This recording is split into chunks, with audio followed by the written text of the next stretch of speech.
NCAA March Madness postgame press conference featuring Villanova. We are going to start first by hearing from Jermaine Samuels, followed by Coach Jay Wright. I would like to thank everyone for participating today. I want to remind you that you can see them, but they can't see you. So it would be great if you could make sure you please state your name and affiliation before you ask your question, and use the raise hand function to indicate if you would like to ask a question. With that, I would like to first start with Mike Jensen. Mike Jensen, I'd ask you to unmute and you can ask your question now.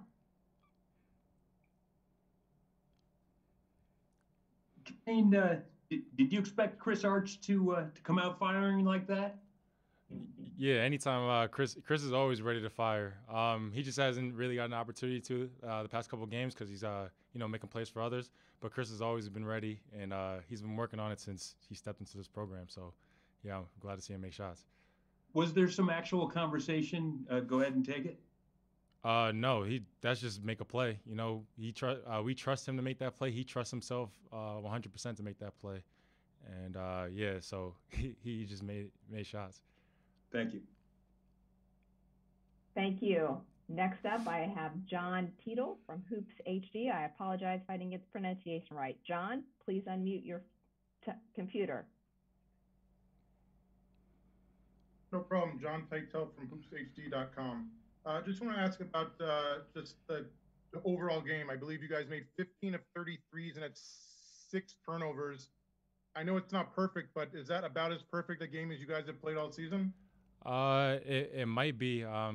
That's not necessarily our goal. Our goal is to play Villanova basketball for 40 minutes. If shots go in, they go in. If they don't, then we rely on playing defense. So tonight we made shots, and we just move on and get ready for the next matchup.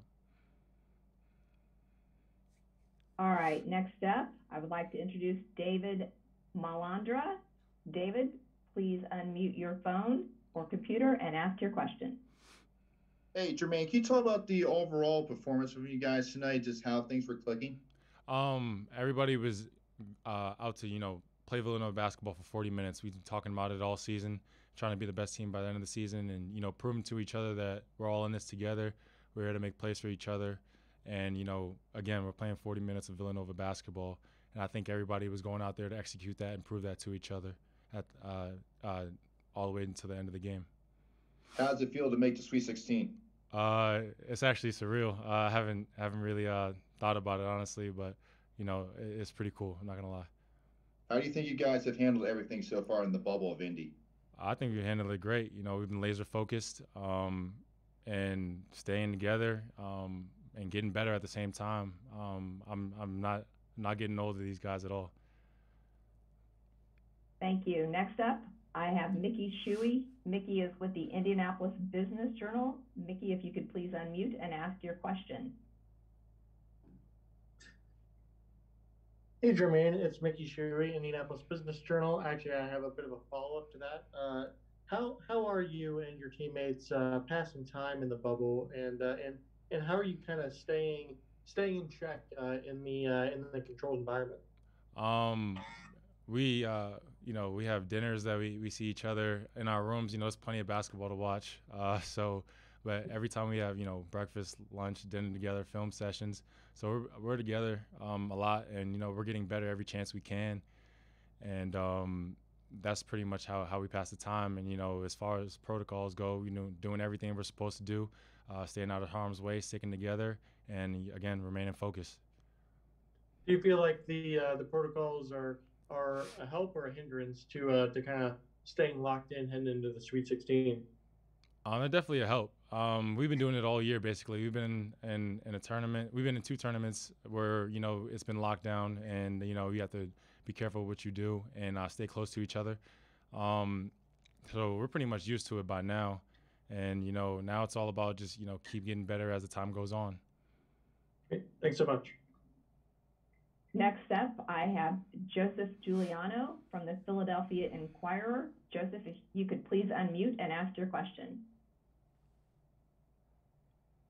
Oh, here we go. Hey, Jermaine. this is the best shooting game you guys have had in about 6 weeks. What was it like out there tonight to pass to a teammate and know that there was a good chance they were going to make the shot? It felt great. I was more excited about just playing Villanova basketball. Just proving it to each other on the defensive end, making extra plays for each other, making extra passes. Shots are always nice, but it's just that togetherness on the floor is more than just making shots. And how are you and Jeremiah meshing? You guys are doing it all, whether it's inside or passing from the perimeter. What's that been like lately? It's been great. Me and Jeremiah had that chemistry since last year. We try to build on it every day, be prepared for anything, and try to make plays for each other. And he's a great person to have on our team, especially for me. He definitely makes life easier, and I make life easier for him. Thank you. All right, next up, we have John Fanta. John, if you could please introduce yourself and let us know who you're affiliated with, that would be great after you unmute. Hey, Jermaine, John Fanta, Big East Digital Network. When you guys fell behind in this game, North Texas gets off to that hot shooting start. You were down 17-11. Then you go on a 22-2 run. What changed on the defensive end? We refocus. We know that they're a very, very offensive, gifted team. They can make shots and make up points quickly. And we knew that it was going to be a grind. We got back to the timeout. Stick to Villanova basketball, stick to our core values, and go back out there and execute. And the rest will take care of itself. And then when you think about this team's journey, I'm sure that these last couple of weeks, the wave of emotion, right? Because of just how much of a heart and soul guy Colin is to your program. And I know you're playing for him, at every game. But can you speak to kind of the last 10 days when you think about where this team was 10 days ago on that Thursday at the Big East tournament where you just come short to Georgetown to now the fact that this team is about to go to the Sweet 16? What does it say about this group? It just proves our commitment to Villanova basketball. There's a lot of things that are going to happen throughout the season. It's a journey of a season, but our goal every year, every time we step on the floor is to be the best Villanova basketball team by the end of the season. So, yeah, we may have gone through a little, rough patches. But at the end of the day, we were going to get better as the season got along. And, that's still our mission is to try to be the best Villanova basketball team by the end of the season. How big is it to see, I'm sure everybody, but particularly Caleb and Cole, they combined for 20 in this game. Just what's the emotion that you have seeing those guys find their groove here, and how important is it for this group to have that complementary scoring from those guys? I'm extremely happy for them. They work their tails off all the time when no one's looking, even in practice, everything. So they deserve it. And those guys are a big help. And, going down the stretch, and especially during March Madness, I know Caleb hasn't even gotten a chance to play March Madness. Cole was there with us my sophomore year, but he didn't really play too much. So, just them having that experience and also contributing is everything to us. Thanks, man. Thank you. As a reminder, if you have a question, please use the raise hand function and we'll get that out there for Jermaine. Jermaine, next up, we have Ralph Russo from the Associated Press. Ralph, please unmute and ask your question. Hey, Jermaine, congratulations. Do you guys, can you sense that things are getting more normal? I don't know if that's the right word, without Colin. In other words, over these last 4 games, is there a sense that, okay, like this sort of feels like we can continue doing this? Did you need some adjustment time? Yeah, definitely there was a big adjustment, but we always have this mentality that it's next man up. All the guys that are playing right now off the bench have been working since I don't even know how long since they stepped into the program. Brian, Archie, Eric Dixon, those guys have been working so hard, and they've always been ready. So even though Colin does go down, we were ready to have those guys, make an impact. All right. We have 2 more questions for you, Jermaine. First one up is Mark Cannizzaro from the New York Post. Again, Mark, apologize if I didn't get that last name right. Mark, please unmute and ask your question. Hey, Jermaine. I just have a question regarding the job that Jay has done with Colin going down. How has he handled this, in your opinion, and just kind of how he's adjusted on the fly so late in the season? What kind of job do you think he's done, in your opinion? I think he's done a tremendous job of adapting. That's definitely not an easy situation, especially Colin going down, one of our main guys. But they went back to the drawing board, not even just coach, just the entire coaching staff, all the assistants.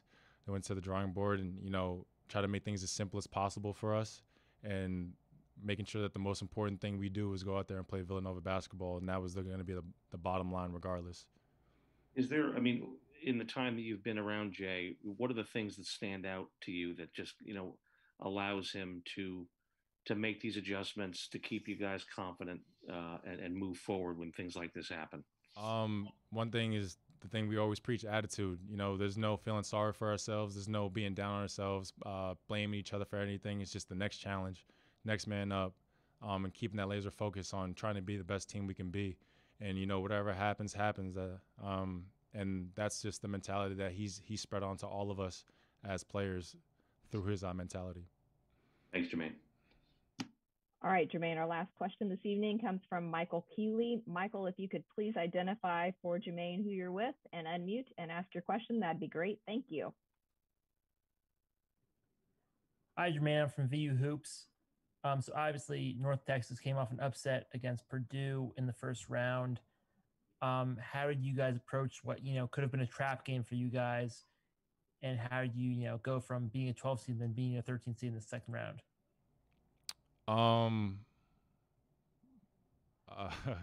We just knew that how explosive they were going to be as a team. Regardless, all of their guards and even their big, are all play together, make plays for each other, play extremely hard. And we knew, they beat Purdue, so they were going to come in, hungry and ready to go. And the team is not a slouch at all. So, they're there for a reason. They're a great team. And we were ready to accept the challenge.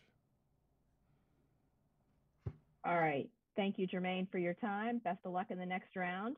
We're going to be joined momentarily by Coach Jay Wright.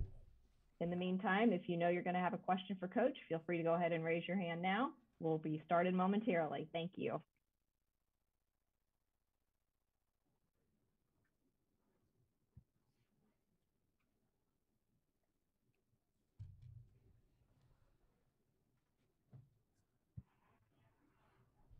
It's just the mentality that he's spread onto all. All right, Jermaine, our last question this evening. Hi, Coach. Thanks for joining us. Coach Jay Wright with Villanova is here this evening. We are happy to have you. We'd like to start with an opening statement from you, please. Well, I'd like to start by congratulating North Texas on a great season, and they're an outstanding team. We played well, and we made shots. When you make shots like that, it's hard to beat anybody. But we really respect Coach Mack and his squad. And Javion Hamlet's a hell of a player. Very proud of our guys. We've got two captains left. Demir Cosby-Roundtree, our senior captain, and Colin Gillespie, our other senior captain, are home in Philly. Shout out to them. We miss them. And our other two captains are Jermaine Samuels and Jeremiah Robinson-Earl. And those two, since we've got here, just done an outstanding job of just demanding of our guys, focus on detail, attention to detail. And they just started the game leading our guys defensively and rebounding and making the right plays. I think those two are really important to both the games we've played here. And we look forward to getting some practices together and trying to get better. All right. Thank you, Coach. We'll start with our first question from the Philadelphia Inquirer, Joseph Giuliano. Joseph, if you could please unmute and ask your question. Hey, Jay. It's still Joe. But, I wondered when you guys were down early by 8, I think it was, what finally clicked in for you to, kind of put the momentum back on your side?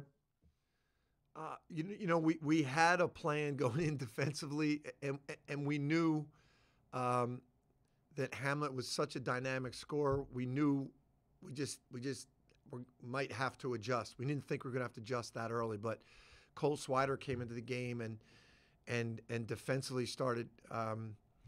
We changed our ball screen coverage, put Cole in there, and Cole did a great job doubling him and getting back to his man. And then we got a couple stops and hit some threes in transition, and I thought that made a big difference. And this was the first time you guys had shot over 50% since the Marquette game in February. What was it like to have the rims a little bigger tonight? Yeah, everything looks great when the shots are going in, man. And I think our guys have learned to play through some games when our shots weren't going in, and I think that's important for us, you know. And so when this happened, I think we played well enough defensively that if we weren't shooting like that, we would have still had a shot at this game because I thought we were pretty good defensively. But it sure is nice when they're going in. Thanks, Jay. Thanks, Joe. Next up, we have Mike Jensen. Mike, if you could please unmute and identify your affiliation for Coach, that'd be great. Thank you. Jay, Mike Jensen, Philadelphia Inquirer. A couple of Arch questions. Were there specific conversations pregame of if you've got it, you got to take it? And then my second question is just go back to Providence, pre-Providence, and was there debate? Was there spirited discussion among the staff? Are we going with Arch? What are we doing after Collins' injury? Yeah, we definitely thought they have a really they've got a really unique defensive package where they don't play one guy and they help with him a lot. We thought it might be Arch, and it was, and so he was ready, and he's a good shooter. I mean, it didn't surprise us. He's a good shooter, but they wouldn't know that because you don't really get to see him play that much, you know, and when Colin first went down, we knew we would use Arch. Arch is one of those guys in practice that, you know, we always say to him, just be ready, Arch, because we'll throw you in a game at any time because you just know he knows what we're doing. He's tough. He's smart. And I always would say to him during the season, Arch, just be ready. You know, we don't play him on the first team in practice because he's always so good at running the other team's plays, and it gives him great experience. And he was ready. He was ready for this, and our whole staff knew it. Thanks. Yep. All right, next up from the Associated Press, we have Ralph Russo. Ralph? Actually, John Titel from hoopshd.com, but I'm happy to go for it. Coach Scott Drew has now made 3 Sweet 16s and a pair of Elite 8s, but he's never made a Final Four. If you're one of those people that believes that you have to beat the best to be the best, I was wondering, do you remember a specific win that changed the public view of your own program from just a great team to a serious championship contender, maybe beating Duke in 09 or Kansas in 2016 or something like that? Yeah, I mean, you know, I would think the Baylor program is very, very well respected no matter what they do from here. And I think Scott knows that. We all know that in the basketball world. But I definitely get your question, John, because there's a public perception that is different. And I hope we're not the game that changes their public perception, but I get it. They beat us a couple years ago in a tournament game in Myrtle Beach. Was that last year or 2 years ago? Yeah, and I thought we were pretty good, and they were better that day. So I can't really answer like what the media perception is, but I think in the basketball world they're very well respected. Thanks for hopping in there, John. Now, Ralph Russo from the Associated Press. Ralph? Hey, Jay, can you hear me? I do, Ralph. Okay. So, when you make this Sweet 16, this means you win the national championship, right? That's the way it works with Villanova? I hope so, man. I don't remember all those, all those types of stats, but I like when you guys bring them up. On a more serious question, I know it's probably hard to sum this up, but did it take the team a few games to learn how to play without Colin? Because it seems like every game it's gotten a little better. Is that your perception? Definitely. And we did not play poorly against Georgetown. They were playing great basketball. We played a great game. They hit 2 foul shots at the end to win it. So we felt like we were getting better. And even the Providence game, we were down big at half. The second half, we came back and played well. So we felt like second half of Providence, Georgetown, we're getting better. We're getting better. As long as we can keep playing, we can keep improving. And that definitely I think it's making a difference. And we're looking forward to a few days of practice here. I think we can get better. All right, next up, David Malandra. David, if you could please identify your affiliation, that would be helpful. Thank you. Hey, Jay, I'm with Philly Sports Network. Couple questions for you. One, can you just talk about your guys' overall performance tonight, how everything was just clicking tonight? Yeah, I mean, we were pretty good defensively. I think we did a good job. I think our guys are getting comfortable. Our young guys are getting experience, and I think them coming off the bench, like we had a session when Brian Antoine came in, Cole Swider came in. We brought Chris Arch back in, and we made a good run. So I think that depth is helping, and I thought it was a really good offensive effort. We made shots. That always helps. And you always talk about learning from previous experiences. What can you tell your younger players that have never experienced making it to the Sweet 16? I think that this is such a different year. In one way, I feel bad for the guys because, when you go to the Sweet 16, you get to go home and everybody's all excited and there's a lot of hype and you get to rest a couple days. They're missing all of that. But on the other hand, these NCAA games are really valuable for our young guys, really valuable. And there's not the same kind of pressure in a normal NCAA game without the crowds and people around you. There's not as many distractions. So I think it's pretty fortunate for our young guys. And final one for me, what are your initial thoughts about going up against Baylor? They're awesome. We played them last year, and they've got all the same guys back, and they beat us last year, and we lost the first-round draft pick. So we know how good they are. But, we got a few days of practice here and try to prepare, and I think they've been one of the best teams in the country, them and Gonzaga, all year. So we're going to get to play the best, and that's why you play in the NCAA tournament. You look forward to these type of games. Next up, John Fanta. John, if you could please unmute and identify your affiliation. Thank you. John Fanta, Big East Digital Network. Jay, congratulations. Thanks, Johnny. Just talking with Jermaine. He talked about the fact that he's not surprised by that next man up mentality playing out right now with this program. But obviously it's one thing to say it. It's another thing for that culture to end up in the results. Just what can you say about what you've seen in the next man up mentality turning into those results for this program, and how much is it a testament to just the kind of guys you bring in? It all comes down to the players, John. You can, like you said, you can talk about that, but then when you get your opportunity, what do you do with it? And I'm very impressed. I can't say we're surprised, and I think that's what Jermaine's telling you. Like, these guys work really hard in practice. You might not see a Chris Archidiakono play a lot. You might not see Brian Antoine or Eric Dixon, or even a guy like Trey Patterson who got in tonight. You don't get to see them, but we do every day, and you see the improvement, you see the attention to detail, and then they get their chance, and they come through, and that's what makes a player. You got to get it done, and it's a tribute to these guys. They're talented guys that they got their opportunity in a really difficult situation, and they produced. To that point, can you speak to where this team was about 10 days ago when, like you said, you played well against Georgetown? It was a tight game. They don't miss a free throw in that game, and you just fall short, to where you are 10 days later now in this role of advancing to the second weekend, which surely is not something that's just easy to do.